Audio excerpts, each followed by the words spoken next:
ऐसा कम्युनिटी हम कितने डफर हो चुके हैं कि हम गधों की तरह मतलब नॉनसेंसिकल जो इशू होते हैं ना, नॉनसेंस टाइप के, उस पे लड़ रहे हैं। कायदे से देखा जाए तो जब ये सब प्रोटेस्ट होते हैं ना, लैंग्वेज के लिए, पानी के लिए, स्टेट के लिए, इस सुप्रीमेसी के लिए, तो भाईजान जो है वो कोने में बैठ के स्माइल करता है, विकेट स्माइल।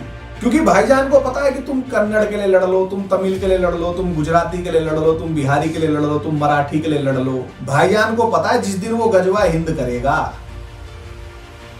तुम सबकी एक ही लैंग्वेज होगी, उर्दू। और दोस्तों, कैसे हो आप सभी लोग?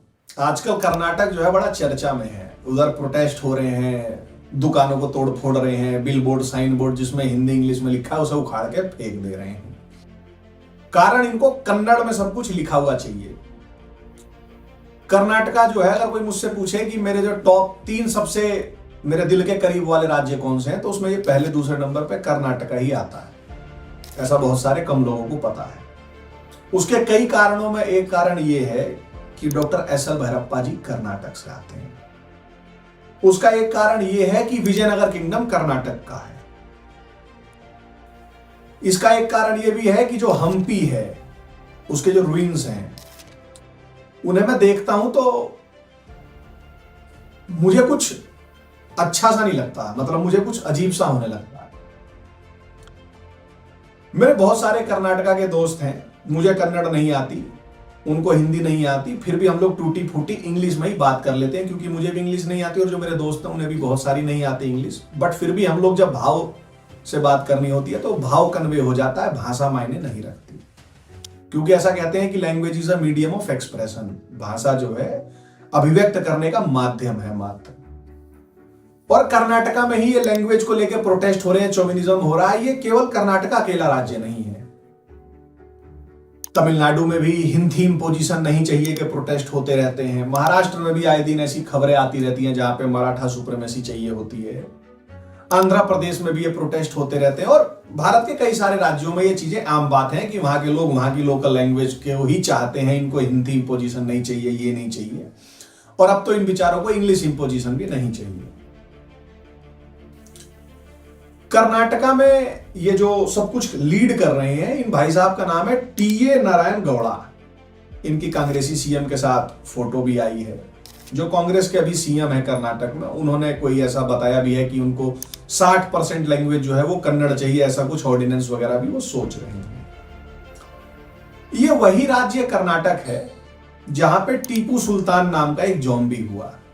और ये वही कर्नाटक है जहां पे जो वो मैसूर का एयरपोर्ट है उसका नाम बदल के टीपू सुल्तान के नाम पे कर दिया जाए, ऐसा कांग्रेस के एमएलए बी.के. हरिप्रसाद का भी कहना है। और ये वही कर्नाटक है जहां पे टीपू सुल्तान की जयंती मनती है जब कांग्रेस वाले सत्ता में रहते हैं।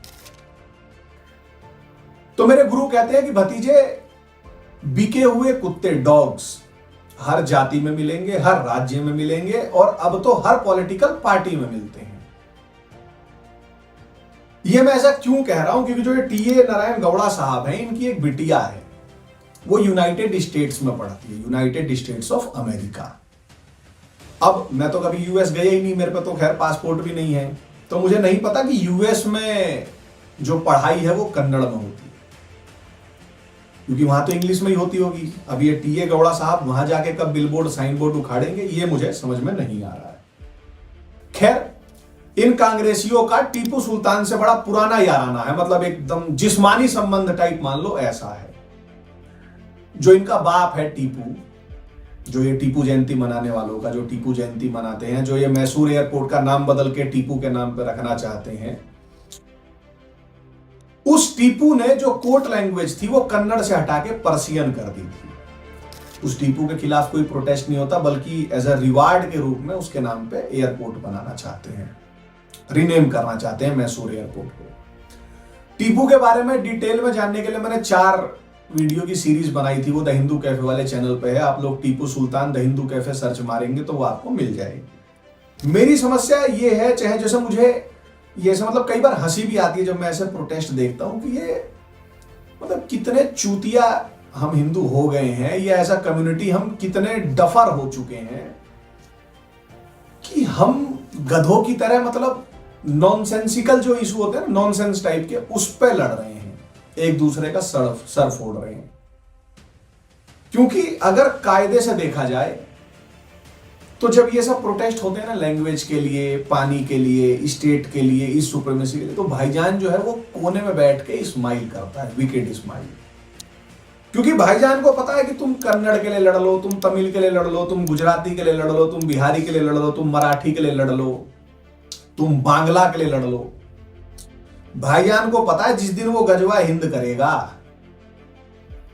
तुम सबकी एक ही लैंग्वेज होगी, उर्दू।